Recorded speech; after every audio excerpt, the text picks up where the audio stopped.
مصرع صحفي فرنسي في حادث طائرة غامض.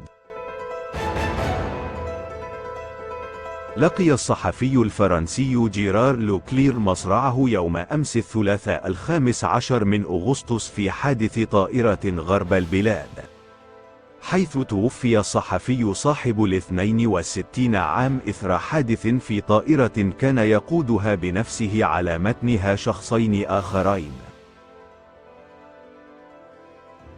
الواقعة حصلت صباح يوم أمس في مقاطعة لوار غرب البلاد، ورغم أنه لم تصدر أي رسالة استغاثة من الطائرة إلا أنها اختفت من الرادار بعد 37 دقيقة من إقلاعها.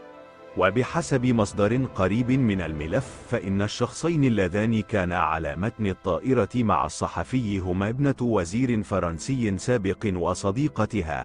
الظروف الجوية يوم أمس كانت ملائمة للطيران في كل الإقليم حيث وقعت حادثة الطائرة.